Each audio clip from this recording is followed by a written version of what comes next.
Problem number 1 है, chapter number हमारा है 6, बिल ऑफ एक्सचेंज।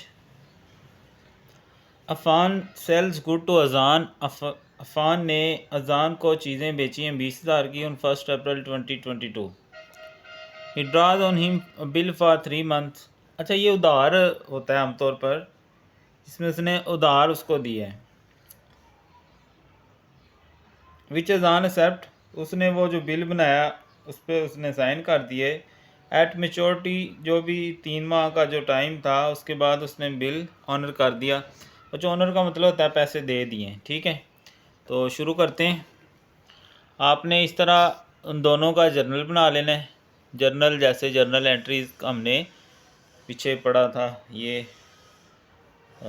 6 है ना, 4 वाले में पढ़ा था, 5 में लेजर पढ़ा था और 6 में ये आ गया। तो अफ़ान्स जर्नल और अजान जर्नल। ठीक है, तो पीछे हम सीख के आए सारा कुछ।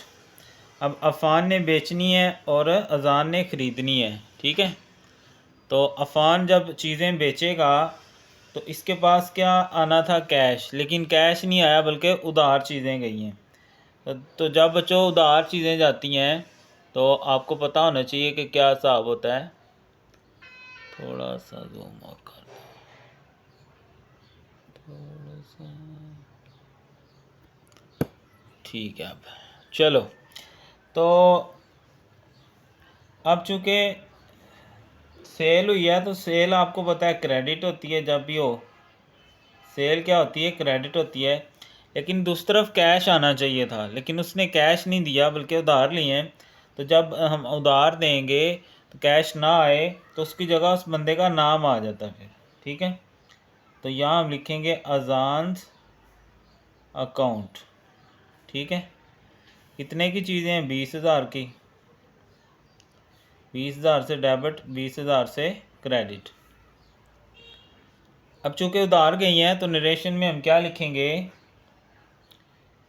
गुड्स सोल्ड टू अजान। अजान को हमने चीज़ें बेची हैं ऑन क्रेडिट।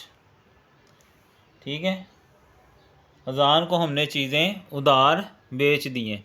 ठीक है, ऐसी जो अजान है इसने चीज़ें ख़रीदी हैं। तो जब चीज़ें ख़रीदी जाती हैं तो परचेज़ डेबिट होता है और कैश जाता है। तो ये क्या लिखेगा, परचेज़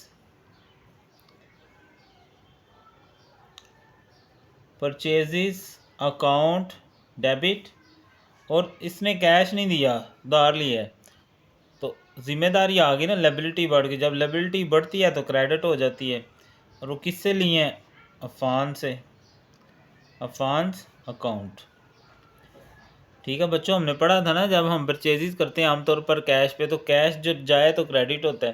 लेकिन यहाँ कैश नहीं गया बल्कि हमने उधार लिए हैं, तो वो लायबिलिटी बन गई ना, जिम्मेदारी है बाद में देने हैं। और लायबिलिटी जब बढ़ती है तो क्रेडिट करते हैं।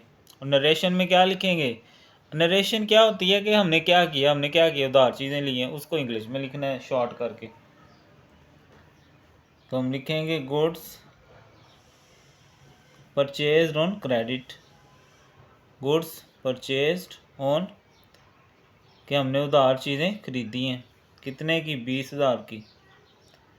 उसने बेची हैं, इसने खरीदी हैं। ठीक है, और डेट क्या थी, 2022, पहले साल, फिर महीना और फिर दिन, 1 अप्रैल 1, 2022। ठीक है, ये आ गया अप्रैल 1।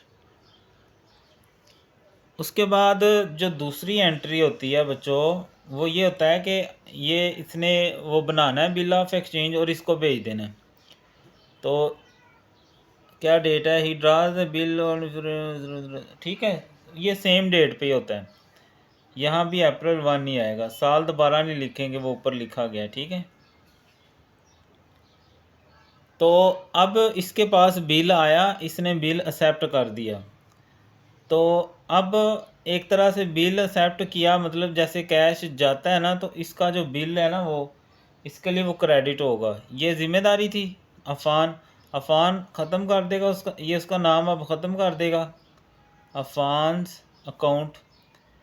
ये लायबिलिटी थी ना, अब वो नाम कट गया, उसकी जगह वो क्या आ गया, इसका बिल आ जाएगा, बिल पेएबल अकाउंट। ठीक है, यानी उसने एक तरह से चेक समझ लो यार, छोटी सी अगर मैं कहूँ ना, तो ये चेक दे दिया उसने, जो जिम्मेदारी थी वो ख़त्म होगी, उसकी जगह बिल पेएबल ने ले ली। ठीक है, अब यहाँ ये क्या है, इसने एक्सेप्टेंस दी है, यानी एक तरह से स्टाम्प कर लो, स्टाम्प पे उसने साइन अंगूठा करके दे दिए कि मैंने पैसे देने हैं। Acceptance given to Afan, Afan को इसने क्या दिया, एक्सेप्टेंस दे दिया, किसकी, यही अमाउंट है 20,000, 20,000। ठीक है, अब ये बिल आ जाएगा अफान के पास, और इसका बिल पेएबल है, इसके लिए बिल रिसीवेबल है, bill receivable, bill receivable account. और दूसरी जगह इसको कैश नहीं मिला था, बल्कि इसने नाम लिखा था अजान का, तो ये बैलेंस करने के लिए इसको क्रेडिट कर देगा, अजान अकाउंट। तो यहाँ ये क्या लिखेगा जी, acceptance received, acceptance received from Ajan, Ajan ने इसको एक्सेप्टेंस दे दिया है, कब, अप्रैल 1 को, कितने से, वही अमाउंट वही है। ठीक है, 20,000 ही है।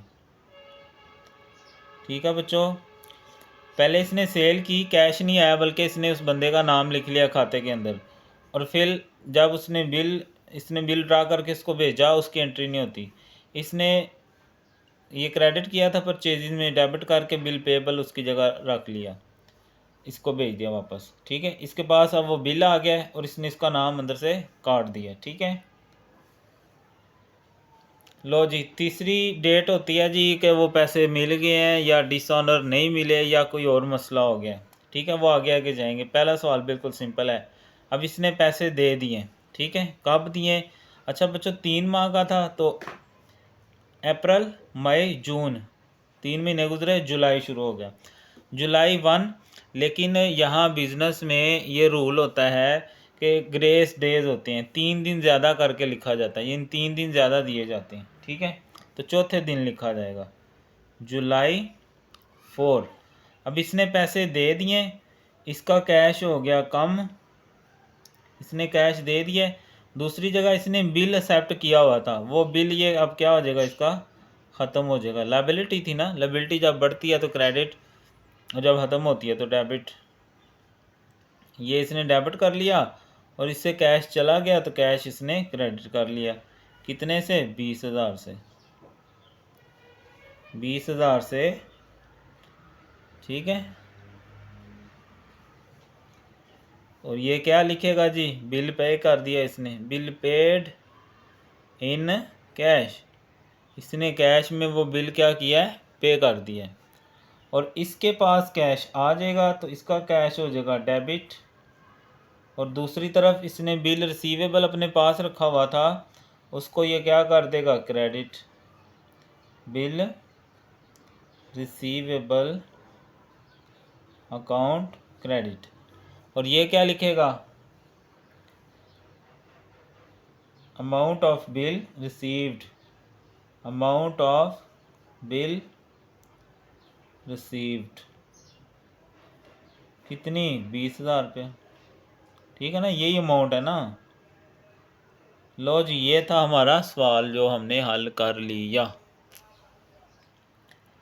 हमें ये कहा गया कि अफनान ने सेल की हैं चीज़ें अजान को 20,000 की 1 अप्रैल 2022, दोनों की सेम डेट लिख देंगे, और उसने उसके ऊपर बिल ड्रा कर दिया। जनरल एंट्रीज बताएं अफान और अजान ने।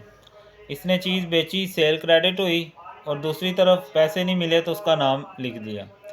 जब इसने बिल भेजा, इसने एक्सेप्ट किया, बिल रिसीवेबल डेबिट हो गया, उसका नाम क्रेडिट। जब कैश मिला, कैश डेबिट किया और बिल ख़त्म कर दिया। ठीक है, इसने चीज़ें खरीदी हैं, पैसे नहीं दी, उसकी जगह नाम आ गया। फिर इसने बिल पेएबल और अफॉन डेबिट हो गया। जब कैश दिया कैश क्रेडिट हुआ और अफॉन डेबिट हो गया। ठीक है, तो ये था हमारा सवाल।